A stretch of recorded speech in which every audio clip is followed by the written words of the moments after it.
Bismillahirrahmanirrahim. Assalamualaikum warahmatullahi wabarakatuh. Alhamdulillah wassalatu wassalamu ala Rasulillah wa ala alihi wa sahbihi wa wala wa ba'du. Saudara-saudariku, apa kabar?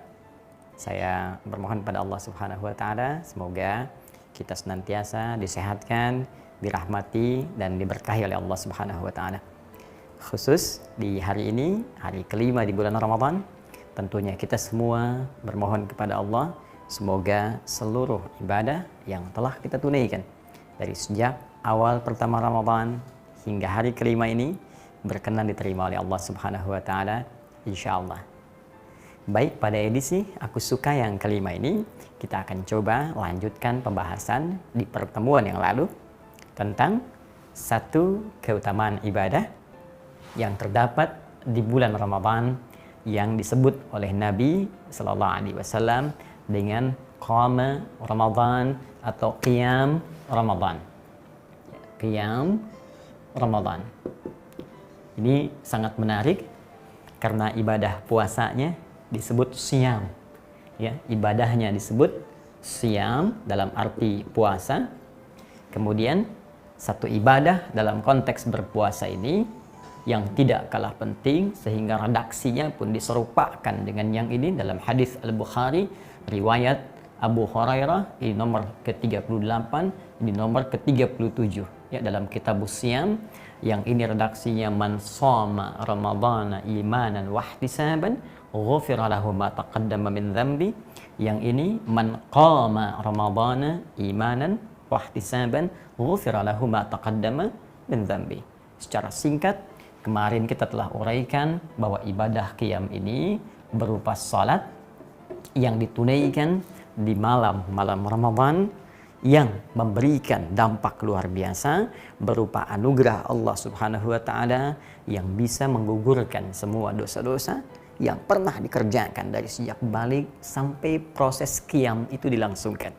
Artinya ketika kita menunaikan sholat dimaksud sesuai dengan ketentuan yang dicontohkan, dituntunkan oleh Nabi SAW, berpeluang muncul makna Ramadan dalam arti membakar, menghanguskan seluruh dosa-dosa kita sehingga Allah berkenan mengampuni apa yang telah kita kerjakan dari kesalahan yang diperbuat di masa-masa yang lalu.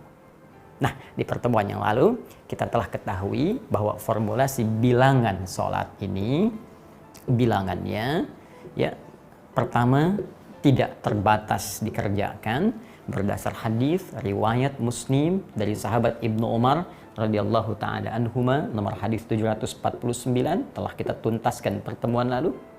Namun demikian standar bilangan standar ya dari Nabi sallallahu alaihi wasallam yang bisa dilacak lewat hadis-hadis yang sampai kepada kita adalah berdapat 11 rakaat ya dengan formulasi bisa 2 plus 2 plus 2 plus 2 kemudian 1 ya.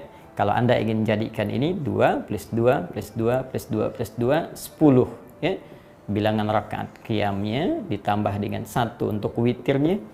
Bisa juga kalau Anda tunaikan 2 ini 48 plus 3 ya. Jadi di sini bisa 8 plus 3. Bisa formulasinya kita ambil 4 plus 4 ya, kemudian plus 3 berjumlah 11 rakaat. Yang ini formulasi ditemukan kemarin telah kita tuntaskan di Abu Daud nomor hadis 1367, rawinya sahabat Ibnu Abbas radhiyallahu taala anhuma. Sedangkan yang ini ditemukan dalam kitab Sahih Al-Bukhari riwayat Ummul Mukminin Sayyidah Aisyah radhiyallahu taala anha nomor hadis 2008.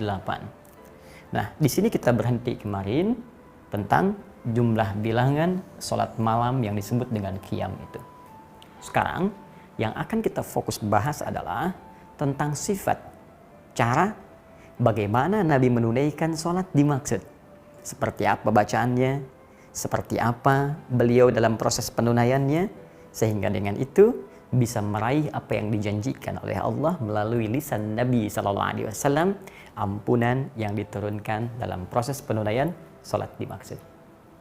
Baik, kalau kita melihat kembali keterangan hadis dari Sayyidah Aisyah radhiyallahu taala anha yang tercantum dalam kitab Sahih Al-Bukhari, ya, yang menjelaskan tentang sifat salat malam Nabi sallallahu alaihi wasallam, ya, ketika beliau ditanya oleh beberapa orang sahabat, ya, tersebut dalam riwayat ada sahabat Abdullah bin Mas'ud radhiyallahu taala anhu, Hudzaifah al-Yamani radhiyallahu taala anhu, juga nanti ada sahabat Ubay bin Ka'ab radhiyallahu taala anhu. Ya, ja'u ila sayyidati Aisyah radhiyallahu taala anha, mereka datang kepada Sayyidah Aisyah radhiyallahu taala anha untuk bertanya tentang sifat salat malam Nabi sallallahu alaihi wasallam. Selain menyebutkan tentang bilangan yusalli arba'an, thumma yusalli arba'an, thumma yusalli thalathan, ya, beliau salat 4 rakaat, kemudian 3. Yang paling menarik, Sayyidah Aisyah juga memberikan gambaran sifat salatnya. Apa kata beliau? Kata beliau, la tas'al an husnihinna wa tulihinna. La tas'al, tapi jangan tanyakan an husnihinna, tentang bagusnya, ya, bacaan dan salat beliau itu, wa tulihinna, dan panjangnya. Masya Allah. Jadi sudah salatnya bagus, enak, bacaannya pun panjang. Maka penasaran dari situ, beberapa sahabat ini memutuskan kemudian untuk bisa tahu tentang keadaan sifat salat Nabi ini. Karena itu dalam beberapa waktu mereka pernah salat di belakang Nabi Sallallahu Alaihi Wasallam. Maka apa komentar dari sahabat Hudzaifah al-Yamani ketika salat di belakang Nabi Sallallahu Alaihi Wasallam? Kata beliau, wallahi tidak ada salat yang paling nikmat kecuali salat di belakang Nabi. Jika membaca ayat doa, beliau berdoa. Jika membaca ayat-ayat tentang ampunan, memohon ampunan untuk umatnya. Jika ada ayat-ayat tentang surga, berhenti sejenak, memohon supaya diberikan kenikmatan surga. Demikianlah kemudian tak terasa, rakaat pertama itu tak terasa 100 ayat dibacakan. Masya Allah. Jadi dari 11 ini bisa dibayangkan kalau rakaat pertamanya 100 ayat. Ya. Karena itu kata Sayyidah Aisyah, jangan tanya bagaimana panjangnya. Jangan tanya bagaimana bagusnya. Ya, kemudian Abdullah bin Mas'ud juga penasaran. Ya, esoknya kemudian beberapa waktu atau setelahnya ikut sholat di belakang Nabi, beliau berkomentar, nikmat sholat di belakang Nabi itu. Ya, dan aku kira 100 ayat itu akan ruku. Ternyata diteruskan sampai selesai Al-Baqarah 286 ayat. Aku kira akan ruku, ternyata disambungkan Ali Imran sampai 200 ayat. Aku kira akan ruku, ternyata nyambung ke An-Nisa 176 ayat. Ternyata satu rakaat itu dalam periode beliau jadi makmum di belakang Nabi itu ternyata 5 juz 4 halaman baru ruku. Anda terbayang. Jadi pengalaman sahabat Abdullah bin Mas'ud radhiyallahu taala anhu salat di belakang Nabi satu rakaat bisa 5 juz 4 halaman. Masya Allah. Terbayang ya? Nah, ini kualitasnya. Jadi Anda bisa nggak bayangkan dari sisi bilangan ini yang terkait dengan panjang bacaan ayatnya, kira-kira kalau sekarang ada imam, kemudian makmumnya di belakang, bisa bertahan nggak kalau imamnya membaca rakaat pertama 100 ayat, rakaat kedua 100 ayat, sampai sholatnya misalnya 11 rakaat. Saya kebayang nggak? Kira-kira mohon maaf ini ya, kira-kira ketika imam kemudian salam, lihat ke belakang, berapa yang tersisa? Jangan-jangan yang tersisa malaikat yang tak nampak. Ya, begitu assalamualaikum, jamaah sudah bubar semua. Baik. Nah, ini yang saya ingin maksudkan, ini yang menjadikan kemudian sepeninggal Nabi Sallallahu Alaihi Wasallam, kemudian Islam semakin meluas. Beberapa sahabat melihat bahwa kualitas umat setelahnya tidak seperti umat-umat sebelumnya yang bisa bertahan lama dalam sholat, yang bisa bernikmat-nikmat dalam menunaikan sholat malam. Ya, ternyata ada yang tak mampu bertahan lama. Akhirnya Umar bin Khattab radhiyallahu taala anhu menginisiasi bagaimana caranya tetap bertahan bacaannya bisa panjang 100 ayat atau 5 juz, itu kan tidak hilang dalam suasana salat ini. Tapi orang juga tidak mampu harus bertahan lama-lama berdiri, maka bagaimana berdirinya masanya bisa dikurangi tak terlampau panjang, tapi kemudian ayatnya pun tak berkurang. Maka Umar yang jenius itu melihat kembali hadis Nabi Sallallahu Alaihi Wasallam yang di hadis Muslim itu, nomor hadis 749. Kata Nabi, salatul laili mathna mathna. Salat malam itu, teman-teman sekalian, ingat kalimat Nabi-nya, tunaikan 2 rakaat, setelah itu 2 rakaat, setelah itu 2 rakaat, tak ada batasnya. Yang penting kalau khawatir fajar akan segera tiba. Jadi sebelum fajar, bukan setelah fajar. Nggak ada sholat malam setelah fajar. Jadi batas berhenti malam itu fajar tiba, itu malam selesai. Khawatir malam segera tiba, segera tutup dengan witir 1 rakaat. Ini menunjukkan nggak ada batas bilangan. Karena itu beliau melihat Ramadan itu kan bulan Quran. Maka yang dicari itu banyak bacaannya. Nabi memperbanyak karena Ramadan bulan Quran. Pahala banyak.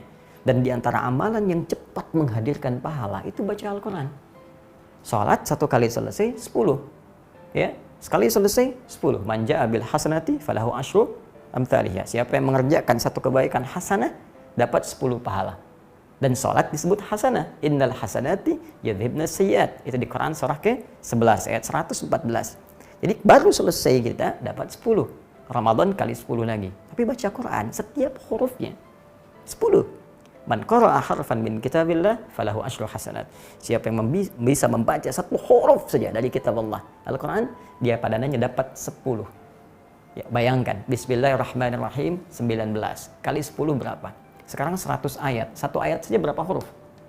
Karena itu saat Ramadan, Nabi mengajarkan kepada kita banyak baca Quran supaya pahala melimpah kepada kita. Karena itulah dalam sholat malamnya, beliau memperbanyak bacaan ayatnya, sehingga memberikan contoh kepada kita akan banyak limpahan rahmat didapatkan dari Allah Subhanahu wa Ta'ala. Umar membaca, saya nggak ingin kehilangan ini. Karena itu, jalan bagi beliau bagaimana menetapkan bilangan ini, tapi berdirinya terasa ringan dari sebelumnya. Maka yang tadinya 1 rakaat itu 100 ayat, Masya Allah, bagi 2 nih, 50-50, pecah 2. Dari 1 bagi 2 pecah. Jadi 100 ayat ini yang tadinya dikerjakan 1 rakaat, kemudian dijadikan dalam 2 rakaat, dipecah. Pertama 50, kedua 50. Akhirnya bilangan yang tadinya 10 plus 1, yang ini witir, ya 10-nya yang salat qiyamnya, ini yang witirnya, ya. Karena yang ini dibagi 2, otomatis ini pun kemudian dipecah jadi 2, ya. Dikalikan kepada 2, karena setiap satunya 100 ayat, jadikan 2, 50-50. Untuk 50-50 otomatis karena 1 jadi 2, maka 10 pun dikalikan 2. Ya, maka jadilah kemudian 20, ya. Ditambahkan kemudian di sini dipecah juga, karena harus jadi witir, maka cara terbaiknya dipecah jadi syafa' dan witir. Artinya 1 dipecah jadi 3, 2 plus 1. Kalau 1, nanti masih genap bilangannya, belum ada tunggalnya. Maka yang paling mudah, pluskan kemudian 3, disinilah kemudian jadi jumlahnya 23 rakaat.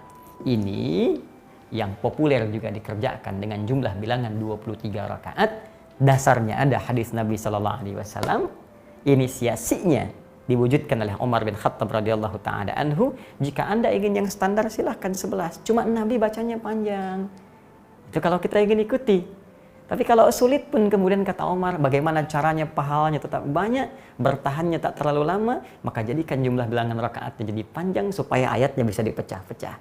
Ini yang menjadikan bilangan 23 rakaat. Asalnya ke situ. Nanti ada sahabat yang memecah lagi, aduh lama juga nih 23 nih. Karena 1 rakaatnya 50 ayat. Nanti ada yang sampai ke 36, kan? Plus 3 jadi 39, ada yang 40. Poinnya, bagaimana bisa menjaga bacaan banyaknya yang bisa dihadirkan dari Al-Quran itu supaya rahmat tetap didatangkan. Nah, kalau cara berpikirnya begini, ingat, kualitas zaman ketika berubah ke masa setelahnya tentu akan berbeda, kata Nabi, dengan kualitas zaman sebelumnya. Kata Nabi, khairu qarni, ya, khairu qarnin qarni, ya. Maaf, umat yang paling bagus itu dari konteks ibadah, ketaatan itu yang semasa denganku. Kemudian selanjutnya. Jadi kalau umat dulu bertahan 100 ayat di belakang Nabi, umat setelahnya bertahan 50 ayat, umat setelahnya bertahan 40 ayat, mungkin sampai kita ini umat yang bertahan di belakang imam 5 ayat, 4 ayat, ya.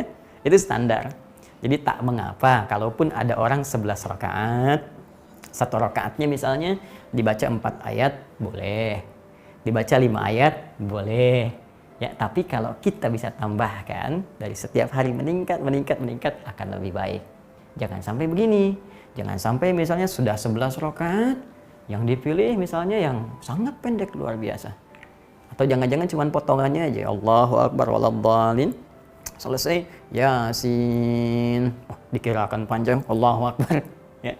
Nah, itu tidak elok rasanya. Jadi silahkan ambil yang standar. Atau jangan tertukar juga begini, yang 11 rakaat bisa baca surat-surat bagus, selesai 11 rakaat 1 jam 60 menit selesai. Ya, tarawih jam 8 20.00 selesai jam 9 21.00. Ya, yang ini selesai 1 jam. Kok bisa yang 23 rakaat selesai 7 menit? Allahu Akbar, Allahu Akbar, Allahu Akbar, Allahu Akbar. Nah, ini juga jadi pertanyaan. Ya, jangan jadikan dalil khusus untuk yang umum. Kita ambil spesifikasi dulu. Tapi kan ini beda Ustadz, kualifikasinya ini begini ya. Silahkan, itu mungkin golongan khusus. Tapi nggak bisa kita jadikan sebagai tataran umum dalam gambaran sholat yang dituntun oleh Nabi dengan satu ketentuan tertentu, dengan syarat-syarat dan keadaan tertentu. Jadi saya ingin ambil poinnya bahwa dalam konteks penunaian 11 ataukah 23, ini contohnya ada diikat dengan dalil-dalil, tersambung sampai ke Nabi SAW dan tidak perlu menjadi bahan perdebatan. Awas, ini nggak ada kaitan antara NU Muhammadiyah. Ya, yang Muhammadiyah 11, yang NU 23. Apa yang lain katakan ini sahabat ini NU, sahabat ini Muhammadiyah, kan tidak. Jangan ya. Baik, dan kita saling menghormati. Alhamdulillah, ada saudara kita dari NU kita hormati, saudara kita yang Muhammadiyah kita hormati. Masya Allah, kalau semuanya bisa rukun dengan baik, maka akan kuat dan dahsyat ya kerukunan keislaman di Indonesia ini, memberikan inspirasi. Ya, inspirasi bukan hanya untuk umat di dalam, tapi juga insya Allah untuk di dunia. Itu poinnya. Nah, sekarang bagian terakhir yang ingin kita ungkapkan di konteks sholat ini, Ustadz, selain bacaannya tadi bagaimana keadaannya Nabi ketika sholat kepada makmum? Ternyata kata sahabat itu Masya Allah, enak, bacanya terasa menyentuh kepada jiwa, ada getaran dalam roh kita. Dan setiap selesai 2 rakaat beliau, ya, ataupun 4 rakaat dalam riwayat Sayyidah Aisyah, duduk dulu, santai dulu, zikir dulu, Allahumma innaka afuwun tuhibbul afwa fa'fu anni. Setelah itu bangkit sholat lagi, santai. Sesuatu yang dikerjakan dengan santai, yang setiap gerakan dan bacaannya ada pengaruh kepada roh, kepada jiwa. Roh itu disebut dengan tarwihah dalam bahasa Arab. Tarwihatun. Nah, seperti ini ya. Tarwihah. Tarwihatun. Tarwihatun. Ya. Rawahai, rawihu tarwihah. Akar asalnya kata roh. Sesuatu yang menenangkan, berdampak kepada jiwa. Santai, enak. Jadi begitu dibaca itu ada getaran ke jiwa kita. Baca ayat-ayat surga, pengen ke surga. Baca ayat neraka, takut, ingin tobat. Sehingga minta ampun pada Allah, mengalir, tak sadar air mata kita mengalir. Ampuni saya Allah yang selama ini jauh darimu, selama ini jarang ibadah. Selama ini nggak sadar kalau kematian itu mengintai. Selama ini nggak sadar kalau semua yang ada pada diriku akan dihisab. Tiba kemudian jatuh air mata kita, itu yang dimaksud tarwihah namanya. Kalau sekali dikerjakan. Tapi kalau 2 kali dikerjakan, 3 kali dikerjakan, 4 kali dikerjakan, 11 kali dikerjakan, 23 kali dikerjakan, maka bentuknya jama' dari tarwihah menjadi tarawih. Ini asalnya. Ya, tarawih. Nah, inilah kemudian yang kita kenal dengan sholat tarawih. Jadi sebetulnya sholat tarawih itu yang disebut qiyam tadi. Jadi tarawih itu sifatnya. Kalau ingin menunaikan sholat ini sehingga mendapatkan manfaatnya yang disebutkan oleh Nabi tadi, berpeluang diampuni dosa kita, nyaman roh kita, maka kerjakan dengan tarawih. Kerjakan dengan tenang, jangan buru-buru. Kerjakan dengan nyaman. Sehingga kalau ada imamnya baca bacaan yang bagus sehingga terkesan kepada jiwa makmumnya. Dibacakan dengan santai, duduk dulu, doa dulu sehingga terasa kenikmatannya. Jadi begitu kenikmatan itu dirasakan, itu yang mendatangkan ampunan Allah Subhanahu wa taala. Ghufira lahu ma taqaddama min dzambi. Jadi jangan sampai terjadi begini, hanya Anda bangun, sholat tapi ke jiwa nggak ada perubahan, ke hati nggak ada rasa. Itu yang diisyaratkan Nabi, rubba qa'imin laisa lahu min qiyamihi illa sahar. Ya, kata Nabi, nanti tidak sedikit ada orang bangun menunaikan qiyam, tapi nggak dapat apapun dalam qiyamnya kecuali lelah saja berdiri. begadang saja menghabiskan malam, lelah. Itu yang dikhawatirkan oleh Nabi sallallahu alaihi wasallam dan hadisnya sahih. Hadisnya sahih. Karena itu para ulama mempopulerkan nama tarawihnya dibandingkan dengan qiyamnya karena orang sudah mengerti semua bangun itu pasti qiyam, tapi tidak semua yang qiyam bisa punya sifat tarawih. Seakan ingin mengatakan kepada kita, kalau Anda bangun di malam ini jangan sia-siakan karena belum tentu semua malam itu bisa Ramadan. Kerjakan dengan tarawih. Itu maksudnya. Nah, sekarang apakah mengerjakan tarawih di masjid sama dengan di rumah, khususnya dalam situasi lockdown seperti ini? Nah, bagaimana cara kita mempraktekannya? Itu yang akan kita jawab di edisi Aku Suka yang ke-6 esok hari menjelang buka, insya Allah. Demikian yang saya sampaikan, semoga bermanfaat. Mohon maaf jika ada khilaf. Subhanakallahumma wa bihamdika asyhadu an la ilaha illa anta astaghfiruka wa atubu ilaik wa akhiru da'wana alhamdulillahi rabbil alamin. Assalamualaikum warahmatullahi wabarakatuh.